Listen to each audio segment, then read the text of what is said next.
আগামী 12ই ফেব্রুয়ারি ত্রয়োদশ জাতীয় সংসদ নির্বাচন। এই নির্বাচনকে ঘিরে প্রার্থীরা ভোটারদের দ্বারে দ্বারে যাচ্ছেন এবং প্রচারণায় ব্যস্ত আছেন। আপনাদের জানিয়ে রাখছি, এই মুহূর্তে আমি অবস্থান করছি ঢাকা 13 আসনে। এই আসনে বিএনপি মনোনীত প্রার্থী ববি হাজ্জাজ এবং 11 দলীয় জোট প্রার্থী মামুনুল হকের তুমুল লড়াইয়ের আভাস পাওয়া গেছে। আমরা এই আসনের ভোটারদের কাছে যাব এবং তাদের কাছে জানতে চাইব ভোটের লড়াইয়ে মামুনুল হক নাকি ববি হাজ্জাজ, কাকে এগিয়ে রাখতে চান তারা। চলুন দর্শক, আমরা তাদের মন্তব্য শুনি। ধান ধান ধান ধান, দেশের উন্নতি হবে, চাঁদাবাজি মুক্ত হবে। ঢাকা সিটির ভিতরে পুরা মোহাম্মদপুর হলো গিয়ে নাম করা টেন্ডারবাজ, সাদাবাজ, ছিনতাই গাড়ি, কিশোরগঞ্জ। এজন্যই এই ঢাকা 13 আসনে মামুনুল হকের দরকার।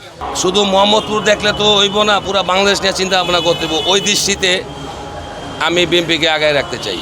আল্লামা মামুনুল হক সাহেব, তাকে পছন্দ করি ব্যক্তিগতভাবে, তো সবার পছন্দ তো আর এক না। এখানে আমাদের এমপি সাহেব হচ্ছেন ববি হাজ্জাজ, অবশ্যই ওনাকে চাইব, কারণ তারেক রহমানের যে ফরম্যাটটা তাদের নিউ জেনারেশনদের জন্য, যুব জেনারেশনদের জন্য এটা অনেক বেশি হেল্পফুল হবে। আমি মামুনুল হককে চাই। এই সুযোগটা যদি ওনাকে আমরা দেই, তাহলে উনি ভালো কাজ করতে পারবো ইনশাল্লাহ। অবভিয়াসলি আমাদের শিক্ষক ববি হাজ্জাজ ভাইকে আমরা চাই। উনি ইয়াং জেনারেশনকে নিয়ে বেশি কাজ করবেন ইনশাল্লাহ। চাঁদাবাজি বন্ধ করবেন, মোহাম্মদপুরে কিশোর গ্যাং বন্ধ করবেন, দুর্নীতি বন্ধ হবে। এই কারণেই আমরা চাচ্ছি রিস্কা আল্লামা মামুনুল হক সাহেব, কেননা তার অনেক ভোটার, হিন্দু মুসলিম সবাই তাকে ভোট দেবে। সে দেশের জন্য কাজ করবে, সে নিজের আখের গোটাবে না। দানের শীষ, তারা দুর্নীতিতে চ্যাম্পিয়ন হয়েছে, কিন্তু তারা দেশের জন্য কিছুই করে না, তাদের আখের তারা গোছাইছে।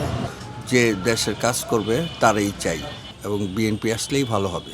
আমার পছন্দ ববি হাজ্জাজ ভাই, আমি ববি হাজ্জাজ ভাইকে ফোন দিব। এখন যার যার পছন্দ তার কাছে।